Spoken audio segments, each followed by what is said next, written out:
Pengantin jangan terlalu dekat pengantin. Mundur. Halo, assalamualaikum para bosku. Terima kasih ya masih setia bersama channel Lingkaran Hitam. Kali ini kita akan membahas tentang tumbal-tumbal pesugihan yang diberikan oleh orang-orang pelaku pesugihan. Bagi sebagian masyarakat, melakukan pesugihan untuk mendapatkan kekayaan secara instan meskipun beresiko untuk diri sendiri, keluarga, dan orang lain, serta dilarang oleh agama dianggapnya sepadan dengan kekayaan yang didapat dengan cara pesugihan. Agar tidak berlama-lama lagi, mari kita langsung masuk ke bahasannya. Semoga konten ini bermanfaat dan bisa menginspirasi bagi kita semua. Pesugihan adalah cara pintas untuk mendapatkan kekayaan dan masih banyak dilakukan oleh masyarakat hingga saat ini. Pesugihan biasanya memerlukan tumbal dan pelaku pesugihan tak ragu untuk menumbalkan sesuatu yang menurutnya sepadan dengan nilai kekayaan yang akan didapat, padahal sangat beresiko. Disebut beresiko karena melakukan pesugihan tak lepas kaitannya dengan tumbal yang harus dikorbankan.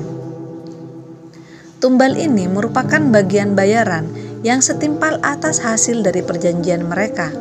Tumbal pun beragam macam mulai dari nyawa keluarga hingga diri sendiri yang menjadi taruhannya. Berikut 7 tumbal pesugihan yang paling sering diminta. 1. Tumbal orang yang dibenci. Tumbal jenis ini biasanya diminta dalam pesugihan tukar guling di mana pelaku pesugihan melakukan jual musuh dengan mengorbankan orang yang dibenci sebagai tumbal. Orang yang dijadikan tumbal ini merupakan alat transaksi antara pelaku dengan makhluk gaib untuk pembalasan dendam atau meminta sesuatu yang mereka inginkan. 2. Tumbal keluarga. Berbeda dengan pesugihan tukar guling dengan menumbalkan orang yang dibenci, terdapat pesugihan tutup garwo, di mana pelaku pesugihan harus merelakan anggota keluarganya untuk dijadikan tumbal.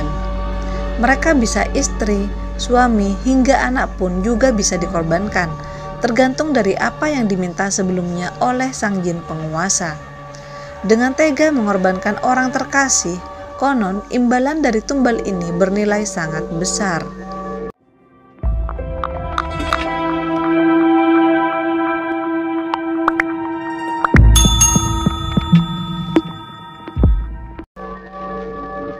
Tiga, tukar janin. Tukar janin atau meteng tembean merupakan tumbal dari pesugihan di mana sang ibu yang mengandung anak pertama dan tidak lebih dari 7 bulan harus ikhlas melepas janinnya untuk diberikan kepada bangsa jin perempuan yang menginginkan keturunan untuk dirawat atau diambil dengan cara membunuh sang anak untuk dipindahkan. Setelah mendapat kesepakatan, sang ibu atau pelaku pesugihan akan mendapatkan imbalan berupa uang atau perhiasan. Besaran uangnya pun tergantung bayi yang dikandung sebagai tumbal atau weton. 4. Tumbal umur sendiri. Tumbal umur sendiri atau jual umur merupakan perjanjian dalam melakukan pesugihan dengan cara memotong umur diri sendiri sebagai harta atau keinginan atas kenikmatan yang diterima sang pelaku. Mereka yang melakukan pesugihan ini harus mengorbankan nyawanya sendiri pada saat mencapai umur tertentu. 5. Tumbal jiwa. Tumbal jiwa ialah mengorbankan nyawanya sendiri sebagai pelaku pesugihan dengan menjadi budak jin atau budak pesugihan ketika meninggal.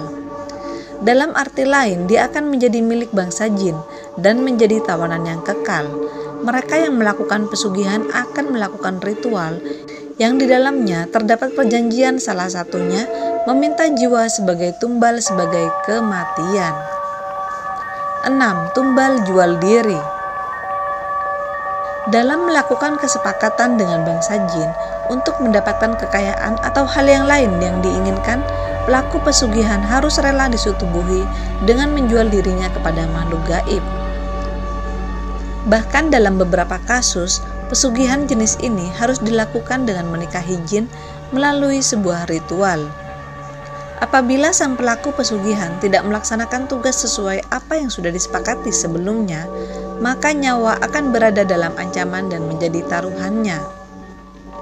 7. Tumbal susuan. Tumbal susuan merupakan syarat bagi orang yang melakukan pesugihan dengan memelihara tuyul.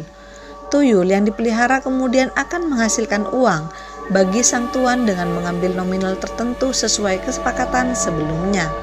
Kekayaan secara instan yang dihasilkan dari pesugihan ini harus dibayar dengan menyusui si tuyul yang dipekerjakan selama seumur hidup. Berbeda dengan bayi yang menghisap susu, tuyul akan menghisap darah sang pengadopsi yang kerap membuat orang yang menyusuinya akan mudah lelah dan sakit-sakitan serta kurus.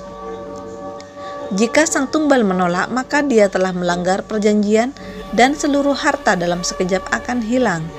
Tidak hanya itu, kemiskinan juga akan menimpa 7 keturunan sang pengadopsi.